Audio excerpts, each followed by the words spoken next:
جب میں دیکھتا ہوں کہ ایک بندہ فیس بک پہ سوری ٹک ٹاک پہ آ کے گالی دیتا ہے اور اس کو ملینز، وہ جو ملینز ہیں وہ ہماری یوتھ ہے، وہ ویوز جو ہیں ملینز آف یوتھ اس کو دیکھ رہے ہیں، اس کو سپورٹ کر رہے ہیں۔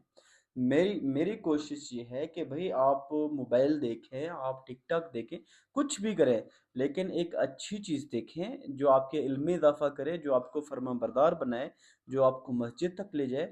نماز، اللہ تعالیٰ، ان کے احکامات صرف میں اس وجہ سے بتاتا ہوں کہ میں سمجھتا ہوں کہ میں بینگ اے مسلم کہ یہ میری رسپانسبلٹی ہے کہ میں لوگوں کو بتاؤں کہ بھئی ہماری جو پرائم رسپانسبلٹی ہے وہ اللہ تعالیٰ کے احکامات کو ماننا ہے، نہ کہ باقی جو چیزیں جس میں ہم گھس گئے ہیں یہ نہیں ہے، یہ ہماری تنزلی کی وجہ بنے ہیں۔ اگر آپ دوسری جنگ عظیم کی مسلمانوں کی تاریخ دیکھیں تو اس میں بھی مسلمانوں کی یہی والی، جب سر سید احمد خان نے مسلمانوں کا سہرا اٹھایا تھا تو اس نے بھی یہی کہا تھا کہ بھائی تعلیم کی طرف آؤ، تعلیم کا نہ ہونا ہماری یہ ساری فیلئر کی وجہ ہے۔ تو بہرحال یہ تو ایک لمبی ڈیبیٹ ہو جائے گی۔ میرا مقصد اور میری ٹیم کا مقصد صرف اور صرف یوتھ کو موٹیویٹ کرنا ہے، اور جو ہماری ٹارگٹ آڈینس ہیں وہ ہم پہلے بھی بتا چکے ہیں کہ مائیں ہیں۔